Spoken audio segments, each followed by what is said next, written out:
Eh bien, bonjour les enfants. Encore une fois, nous nous retrouvons pour une nouvelle vidéo, toujours sur la trigonométrie. On s'approche de la fin. Là, on va faire aujourd'hui les derniers exercices. On corrigera ça la prochaine fois. Et après, on passera à autre chose, bien sûr. Donc là, il est vraiment temps de s'y mettre pour ceux qui ne sont pas encore mis, parce que là, la trigo, c'est très très important. Là, que ce soit en mathématiques, que ce soit en physique, et donc du coup, que ce soit aussi en tout ce qui est technologie et tout ce qui est mécanique et tout le reste, la trigonométrie, c'est indispensable. Donc franchement, si vous n'avez pas encore fait l'effort de vous y mettre, il faut vous y mettre. En plus, vous avez du temps. Alors, vous aviez à faire cet exercice de 53 qui est venu du brevet. Bon, on va donc vérifier que vous avez tous réussi à le faire. Alors, je vais réduire un peu sa taille pour laisser un peu de place. Alors, SABCD est une pyramide régulière dont la base est un carré ABCD, de côté 5 cm et de centre I. La hauteur SI de la pyramide a pour longueur SI égale 3 cm. Calculez le volume de cette pyramide. Vous savez que le volume d'une pyramide, c'est quoi? C'est un tiers de la surface de la base fois la hauteur. Donc ça, on le rappelle, on rappelle la formule. Le volume de la pyramide. Alors, souvent, cette formule-là, dans le brevet, on vous la rappelle. Comme on sait que vous êtes mauvais, que vous ne connaissez pas vos formules, souvent on vous la rappelle. Mais le problème, c'est qu'on n'est pas sûr. Peut-être qu'un jour, ils diront: Oh, ça suffit maintenant, hein. Ils doivent connaître leur formule un petit peu. Et donc, ils ne vous donneront pas la formule. Donc, il vaut mieux la connaître, hein. Le volume d'une pyramide, un tiers de la surface de la base fois la hauteur. C'est la même formule pour le cône d'ailleurs. Un tiers fois la surface de la base, qui c'est un cercle, fait un disque, fois la hauteur. Alors, ça va devenir quoi du coup ça? Le volume de la pyramide est, alors V égale un tiers la surface de la base, on l'appelle généralement un B majuscule comme ça, voire même arrondi, et H la hauteur. Ça va donner quoi ici? Eh bien, un tiers. La base, c'est quoi la base? Ben, la base, c'est parce qu'on a un carré, c'est côté fois côté. Le côté fait 5 cm de côté, 5 cm de côté, c'est ça. Donc ça nous fait 5 fois 5, 5 au carré même, multiplié par la hauteur c'est 3. Oh, ils sont gentils. Car en mettant ce 3 ici, bon, on peut simplifier par 3 ici. Et il ne reste plus que 5 fois 5, 25. Volume égale 25. 25 quoi? Puisqu'on a tout fait en centimètres, 25 centimètres cubes. D'accord? Allez, on va mettre un peu de rouge pour encadrer les résultats. Volume égale 25 centimètres cubes. Oh, je n'ai même pas d'écrire droit. On continue. Soit B, le milieu, soit M, le milieu de l'arête BC, ici, ce point qui est ici. Démontrer que la longueur IM est égale à 2,5 cm. Bon, ça sera relativement facile, hein, parce que regardez, ABCD, ABCD est un carré. A, B, C, D. D'accord? Les diagonales ici vont se couper en I. D'accord? Et ici, on a M qui est là. Ben, il est bien connu que cette distance IM ben, sera la moitié de si on la prenait si on allait jusqu'au bout, jusque-là. Et comme jusque-là, ben, ça fait aussi 5 cm, bien IM, c'est que ça vaut la moitié, donc 2,5. Donc, le plus délicat, c'est pour le rédiger, ça, parce que franchement, c'est tellement enfantin. On va faire directement que IM est égal à la moitié du côté, hein, AB sur 2, est égal à 2,5 cm. Bon, on pourrait avoir aussi une autre manière de le voir en évitant de dire que c'est finalement assez évident. Ben, ici, finalement, on a quoi? On a un triangle rectangle, ICM. On pourrait donc très bien se dire, là j'ai un côté qui mesure 2,5, ça c'est au moins une évidence, parce que c'est quand même M est le milieu du segment BC. Et ce côté-là, bon, on ne le connaît pas encore, mais si on fait un Pythagore dans, dans ce carré, dans ce triangle-là, ABC, on trouverait que la longueur AC serait égale à racine de 50. Du coup, IC serait égal, lui, à racine de 50 sur 2. Et donc en faisant du Pythagore dans ICM avec ici racine de 50 sur 2 et ici 2,5, eh ben, on trouverait là aussi, on ne va pas le calculer parce que c'est vraiment un peu bête de faire du temps là-dessus, on trouverait également ici 2,5. Voilà, donc ça peut se faire, mais évidemment, c'est tellement évident ici que c'est la moitié du côté complet, que ça sera largement suffisant. Ensuite, hop, tac. C. On admet que le triangle SIM est rectangle en I. D'accord, bon, c'est un peu évident aussi. SIM est rectangle en I. Calcule la tangente de MSI. Alors, puisqu'il est rectangle, on le dit. On a SIM rectangle en quoi? En I. Donc, la tangente de l'angle, c'est lequel qu'on veut? MSI. La tangente de l'angle MSI est égale à quoi? Ben, toujours pareil, le côté opposé à l'angle MSI divisé par le côté adjacent à l'angle MSI. Donc, bien sûr, vous l'écrivez toujours. Moi, je vous rappelle que avec la tablette, la tablette graphique, je ne l'écris pas, c'est un peu galère d'écrire. Donc, ça nous fait donc un côté opposé à l'angle qui sera le côté IM, très bien, et le côté adjacent qui sera ben, SI, puisque SM c'est l'hypoténuse. Donc, c'est SI qui est le côté adjacent à cet angle. D'accord? On remplace par les valeurs. Alors, je vais essayer de ne pas faire comme celle de mercredi, je crois, celle sur le losange où j'ai pas mis les bonnes valeurs. Du coup, on n'avait pas trouvé le bon angle. D'ailleurs, si du coup, vous avez fait vous-même le travail, vous avez trouvé que l'angle complet, hein, l'angle complet qu'on avait calculé, il était vert, je crois, il mesurait au degré près à 121 degrés. Voilà, et contrairement donc à ce que j'avais fait en ne mettant pas les bonnes valeurs. Alors IM, ça vaut combien du coup ici? Bon, ça vaut 2,5. D'accord. Et SI, ça vaut combien? SI, SI, SI, SI. SI, ça vaut 3, c'est marqué ici. Donc 2,5 sur 3. Lina, si je me trompe dans les valeurs, tu me le dis, hein, n'hésite pas. Donc ça nous fait donc un tangente MSI égale à 2,5 sur 3. Ben, c'est ce qu'on demandait de toute façon, on ne demandait que ça dans cette question-là. On demandait uniquement la valeur de la tangente. On pourrait marquer une valeur approchée, éventuellement, enfin, c'est même pas nécessaire, parce que c'est pas demandé. En déduire, donc ça c'était le C, en déduire une mesure de l'angle MSI à 1 degré près. Bon là c'est facile, c'est toujours pareil. Quand on a la tangente, c'est par tan-1, enfin tan-1, arctan, tout dépend de votre calculatrice, comment elle l'appelle, que vous trouvez la valeur de l'angle. À la calculatrice, on tape, alors tan-1, ou arctan, toujours pareil, hein, 2,5 divisé par 3, et on trouve, alors on trouve combien, ça j'en sais rien, on prend la calculatrice, elle est déjà là,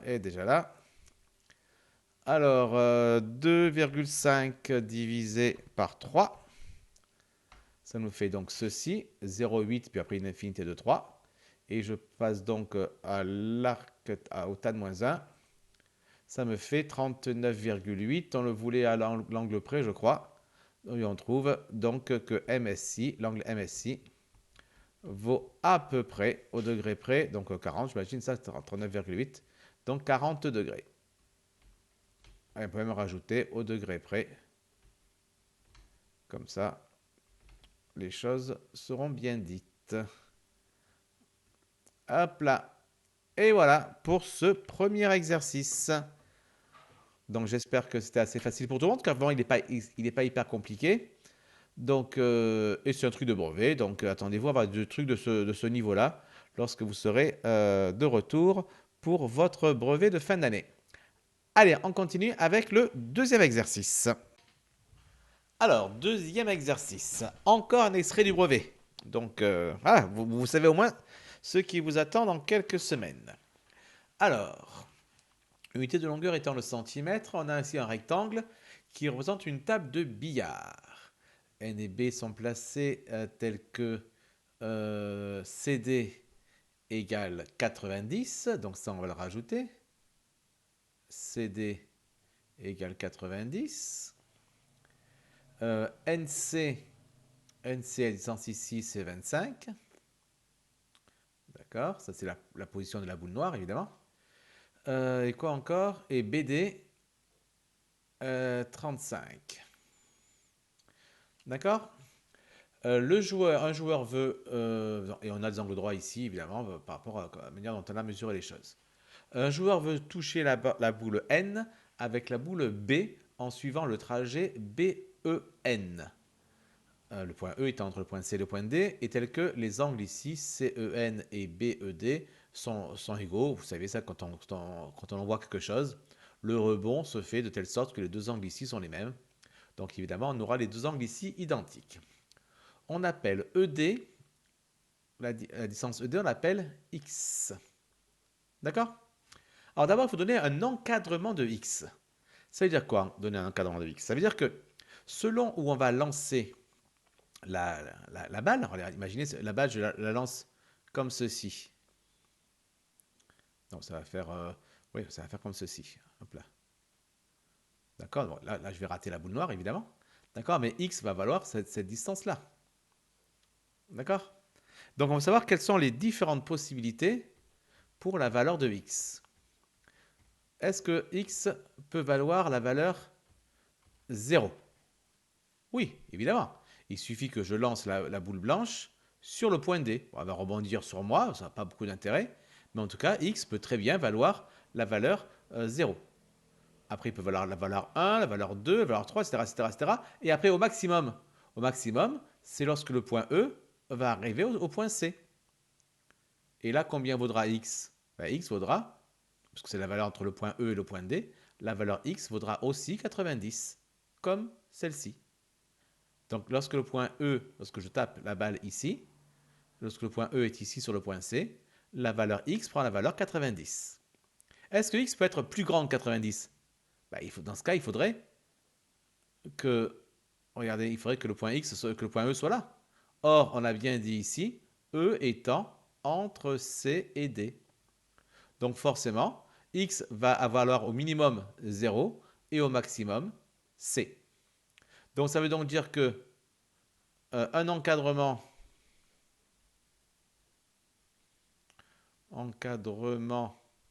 de X et, oui c'est un X ça il paraît, et, alors ça va être quoi? Ben, le X il est encadré par quoi? Il est encadré par 0 d'un côté, inférieur ou égal même, et ici jusqu'à 90. Voilà, X ne pourra pas aller en dessous de 0, bon ça c'est évident, c'est une distance, et ni au-dessus de 90. D'accord? Maintenant, exprimer CE en fonction de X. Regardez, on a ici le point C, le point D et ici le point E. Ça, c'est le point D ici. Et on cherche la distance CE. D'accord? On va la faire en noir, distance CE, elle est là. Je suis en noir là? Oui. La distance CE est là. C'est ce que je cherche. Et en fonction de quoi? En fonction de X. X, on va dire que c'est la distance. C'est quoi la distance X? C'est ED. Donc c'est celle-là. D'accord? Et qu'est-ce que je connais aussi, évidemment? Ce que je connais évidemment aussi, c'est ma distance CD. Elle vaut combien ma distance CD? Elle vaut combien ma distance CD? Elle vaut 90. Très bien. Donc ça veut dire que la distance noire que je cherche ici, la distance CE, c'est quoi? C'est évidemment la distance verte moins la distance bleue. Ça, je pense que tout le monde le voit. La distance noire, c'est la distance verte moins la distance bleue. Et donc, la distance CE, qui est ma distance noire, c'est ma distance verte qui vaut 90, moins ma distance bleue qui vaut ED, ça vaut combien? Ça vaut X. Et éventuellement, on pourrait rajouter avant, CE égale, au lieu de dire les 90 directement, on marquera CD. Et après, moins, au lieu de marquer X directement, on marquera ED par exemple. Comme ça, peut-être que ce sera un poil plus clair. On a donc CE est égal à ça, et donc CE égale 90 moins X. D'accord? Allez, continuons. Petit c. Dans le triangle BED, donc BED, dans ce triangle-là, BED, rectangle en D évidemment, exprimer tangente de l'angle DEB.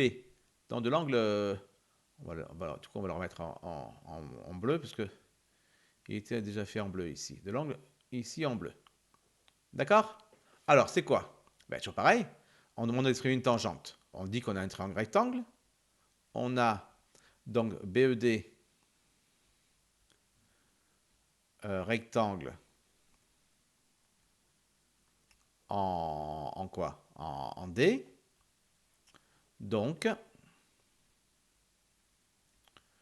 la tangente de l'angle cherché DEB, qu'est-ce que c'est? C'est toujours pareil. Le côté opposé à l'angle DEB divisé par le côté adjacent à l'angle DEB. Je rappelle que je ne l'écris pas, mais que vous l'écrivez. Tangente DEB, donc égale côté opposé. C'est quoi le côté opposé à cet angle-là? Ben, il est en face, hein, il est opposé. C'est le côté DB. C'est le côté donc BD. Et le côté adjacent, c'est quoi ce côté adjacent? Ben, c'est tout simplement X. Donc j'obtiens que la tangente de DEB est égale à DB, c'était combien? C'est 35. 35. Et sur X, parce que là, je ne peux pas remplacer X par sa valeur, parce que je ne la connais pas. Elle va pouvoir changer. Et en plus, on nous demande d'exprimer cette tangente en fonction de X. Ça veut donc dire que c'est normal d'avoir un égal et qu'un X reste là-dedans. Après, dans le petit D, on demande la même chose, mais pour le triangle NEC. Dans ce triangle-là, qui est rectangle aussi évidemment en C, on demande maintenant pour cet angle-là, l'angle CEN. Alors là, c'est pareil. Hein. On dit quel est notre triangle rectangle. Donc, ça s'appelle donc NEC. Rectangle en C. Donc, on peut donc utiliser la tangente. La tangente de l'angle, comment il s'appelle? Donc, ça s'appelle CEN. CEN, c'est quoi? C'est le côté opposé à l'angle CEN divisé par l'hypoténuse, par le côté adjacent à l'angle CEN. Pareil, vous l'écrivez, moi je ne l'écris pas, je suis une grosse feignasse, vous le savez. Donc, le côté opposé, qu'est-ce que ça va être alors le côté opposé à l'angle? L'angle CEN étant ici, le côté opposé, c'est ce qui est en face, c'est le côté CN. C'est le côté CN. Sur le côté adjacent, c'est quoi le côté adjacent? C'est CE. D'accord pour tout le monde? Et donc la tangente de CEN va donc être égale à quoi? Alors à CN, c'est combien? C'est 25. C'est 25. Divisé par CE, c'est quoi CE? Hop, on l'a trouvé ici, CE. C'est 90 moins X. Donc on écrit 25 sur 90 moins X. C'est bon, j'ai encore bien écrit ma tangente en fonction de X. J'ai ma tangente ici, là-dedans, j'ai un truc dans lequel il y a un X qui reste. D'accord? Alors on dit qu'en égalant les deux quotients trouvés, on trouve une équation. On ne demande pas de la justifier. Enfin, on va le faire quand même. On va pas non plus laisser les choses comme ça. C'est pas poli. Alors, regardons. D'abord, pourquoi est-ce qu'on peut égaler ces deux égalités, ces deux quotients? Ben, parce que là, j'ai trouvé la tangente de DEB. Là, j'ai trouvé la tangente de CEN. D'accord? Mais puisque les angles sont les mêmes, DEB et CEN, ben, leurs tangentes aussi sont égales. Ça veut donc dire que ces deux tangentes sont les mêmes et que donc ces deux fractions sont égales également. Bon alors, du coup, ça nous fait quoi? Bien, ça nous fait... il est où le crayon? Ah, je tiens l'envers, forcément ça marche pas. 35, je suis en blanc. Donc, 35 sur x est égal à 25 sur 90 moins x. Tout simplement. Mais là, nous, on est habitué à faire ça. On doit faire quoi? Des produits en croix. On va donc faire 35 fois tout ceci est égal à 25 fois ceci. Donc 35 fois tout ceci, attention, fois tout ceci. Donc parenthèse. Car s'il n'y a pas de parenthèse, forcément, le 35 serait multiplié que par le 90 et pas par l'ensemble de ce dénominateur. Est égal à 25 fois x, c'est-à-dire 25x. Ah, bon, on obtient l'équation qu'on nous avait promise. Elle n'était pas si dure à obtenir. Résoudre cette équation. On va tout simplement développer ici. Et on va repasser dans une autre couleur pour montrer le développement. On va développer ici. C'est sûr que si je ne le fais pas correctement, ça ne marchera pas. Hop là, je développe ici et ici. Donc ça me fait quoi? 35 fois 90 moins 35x égale 25x. D'accord? 35 fois 90, je m'embête pas. Hein. Allez, 35 fois 90. Voilà, je m'embête quand même parce que je ne suis pas dans le bon mode. Ça fait 3150. 3150 moins 35x égale 25x. Comme vous le savez, dans les équations, ce qu'on aime, c'est garder tout ce qui est x du côté gauche et tout ce qui n'est pas x du côté droit. Du coup, on voit qu'il n'y a pas grand-chose de bien placé. Déjà, lui, il est mal placé. Lui, il est mal placé, c'est un nombre. Il devrait être à droite, il est à gauche. Lui, c'est un x, il est à gauche. C'est bien, c'est sa bonne place. Lui, par contre, ce 25x, c'est un x aussi. Il est à droite, c'est pas sa place, il devrait être à gauche. Alors, qu'est-ce qu'on fait du coup? Eh bien, déjà, on va recopier l'équation. 3150 moins 35x égale 25x. Et on va tout simplement rajouter de chaque côté l'opposé de ce qui nous gêne. Donc ici, il y a ce 3150 qui n'est pas trop à sa place.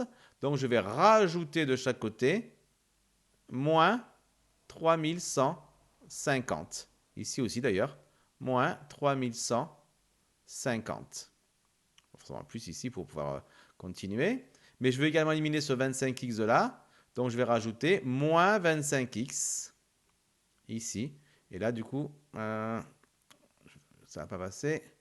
Moins 25x, j'ai écrit tout petit ici, mais il est là-dedans. Hein. Moins 25x, moins 3150, plus 3150, moins 35x, égale, etc. etc.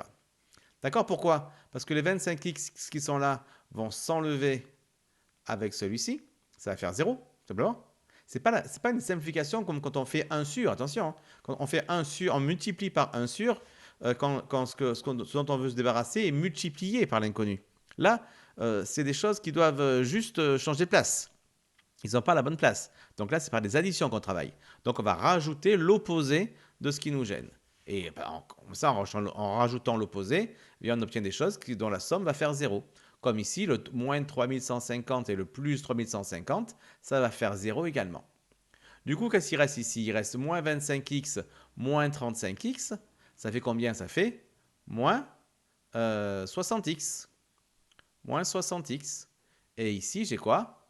Il ne me reste plus que 3150. D'accord? Maintenant, j'ai une équation tout à fait habituelle. Il faut que j'élimine ce moins 60. Comment est-ce que je l'élimine, ce moins 60? Tout simplement, comme d'habitude, en multipliant par l'inverse de ce moins 60. Pourquoi l'inverse et pourquoi multiplier? Parce que là, justement, j'ai un nombre, moins 60 dont je vais me débarrasser, qui est multiplié à l'inconnu. Ce n'est pas ce que j'avais là. Là, il est multiplié à l'inconnu. Voilà pourquoi il faut que je multiplie par quelque chose. D'accord? Je n'oublie pas les parenthèses ici, sinon j'aurais eu deux signes qui se suivent. Je peux ainsi simplifier par moins 60. Il me reste x égale 3000, non, moins 3150 sur moins 60. Et évidemment, les moins, ça va disparaître parce que moins divisé par moins, ça va faire plus. Et 3150 divisé par 60, je vais tomber sur quelque chose de simple, je pense. Je vais tomber sur un entier. 3150 divisé par 60, pas entier, mais presque. 52,5. 52,5. Donc ça, c'était la question, du coup, la question E, c'est simplement la question E, c'est pas encore la question F. D'accord? Donc ça veut dire quoi? Ça veut dire que pour que je puisse atteindre la boule noire en lançant la bille blanche ici, il faut que j'arrive à taper le point E exactement à 52 cm et demi, 52,5 cm du point D. Si j'arrive à faire ça, c'est bon. Tac, paf, en plein dans la boule. D'accord? Et ça, du coup ça correspond à quel angle? Parce que c'est pas facile de mesurer quand on est sur un billard. Ceux qui jouent au billard ont plus l'habitude de travailler avec les angles plutôt qu'avec les longueurs. Parce que justement, les angles se reportent facilement lors des rebonds. Alors du coup, ça va donner quoi? Il faut maintenant trouver la valeur commune à l'angle. Alors, est-ce que c'est facile à faire maintenant? Ben oui, ça c'est facile, puisque je connais la valeur de x. C'est plus x, c'est 52. Ah, je ne peux pas écrire dessus, donc je ne peux pas le faire. X, c'est 52,5. Et je connais ici la distance 35. Là, par rapport à l'angle que je cherche ici, je connais le côté adjacent et je connais le côté opposé. Donc forcément, ça va faire quoi? Ça va faire évidemment que je vais devoir utiliser la tangente. Alors, comment on va passer là-dessus? On va fait directement, hop. On va passer en blanc. Oh là là. Est-ce que ça va suffire? Oui, ça va suffire. Parfait. Alors, allons-y. Continuons donc. Donc, j'ai trouvé x qui était égal à... Ah oui, sauf que... il faut repasser en mode crayon. X qui est égal à combien? On avait dit 52,5 centimètres. Alors, qu'est-ce que j'ai du coup? J'ai mon triangle ici. EDB avec ici 52,5 et ici 35. Et il faut trouver cet angle. Donc classique. On a EDB rectangle en D. Donc la tangente est égale à, comme toujours, le côté opposé à l'angle divisé par le côté adjacent à l'angle. Alors la tangente de l'angle D, on va mettre ça DEB, même nom que DEB, est égal donc au côté opposé à l'angle. Ici c'est quoi? DEB est ici, le côté opposé c'est DB. Sur le côté adjacent qui est donc ici le côté ED, ce qui nous fait donc la tangente DEB qui est donc égale à DB, c'est-à-dire 35, divisé par ED, c'est-à-dire X, qui vaut 52,5. Et c'est là qu'on voit que toute cette partie-là, en fait, elle ne sert à rien. Tout ça. Tout ça, j'aurais pu l'éviter. Pourquoi? Parce que tout à l'heure, j'avais écrit que la tangente de l'angle DEB, c'était égal à 35 sur X. Donc, est-ce que j'avais besoin de m'embêter à refaire tout ça encore? Ben non, directement, je remplaçais X par 52,5 et j'obtenais directement le même résultat. Donc voilà, on peut bien sûr aller beaucoup plus vite que ce qu'on a fait là, en réutilisant les résultats qu'on avait fait auparavant. D'accord? Bon, dans tous les cas, on arrive tout de même à 35 sur 52,5. Ça nous fait donc une tangente DEB qui est égale à ceci. Donc à la calculatrice, calculatrice. On tape tan moins 1, tan moins 1 ou arctangente, toujours pareil, hein, de 35 divisé ou sur, tout dépend de la calculatrice que vous avez, par 52,5 égal ou exécute, toujours pareil. Et on trouve, alors on va trouver combien que l'angle DEB mesure environ, on va prendre, alors c'est donc 35 sur 52,5, 35 sur 52,5, donc ça c'est la tangente. On aurait pu la simplifier pour trouver la fraction, une fraction simple en 2 sur 3. Et après, on trouve donc inverse, donc seconde tan. Et on trouve un angle à environ 30, on demande quoi, arrondir au degré, donc 34 degrés. 34 degrés. Et évidemment, l'autre angle CEN, puisque c'est le même, il vaut lui aussi environ 34 degrés. Donc si, dans cette situation, vous voulez lancer votre boule blanche et la faire taper dans la boule noire, il faut faire en sorte qu'ici, on ait un angle environ de 34 degrés.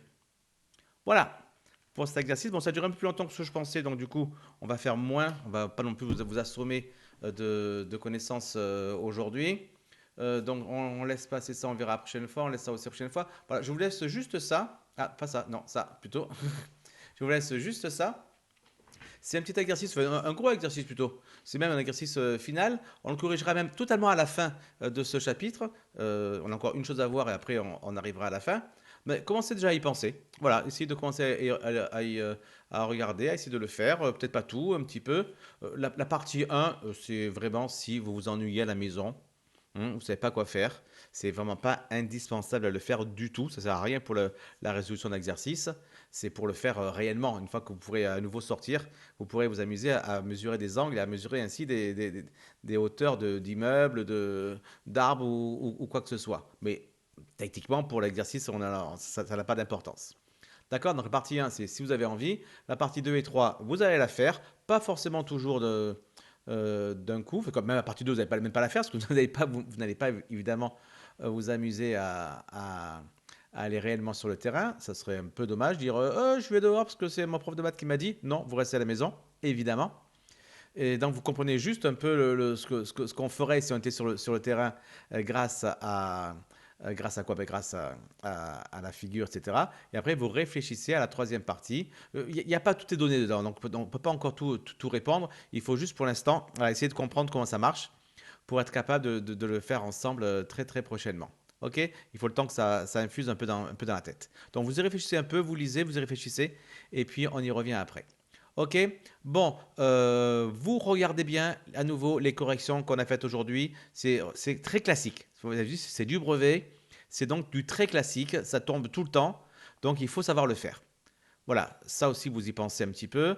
Et le prochain coup, on fera la dernière partie sur les formules de trigonométrie. Allez, bonne journée, bon week-end, passez de bons moments, amusez-vous en famille à la maison et portez-vous bien. Bye bye bye.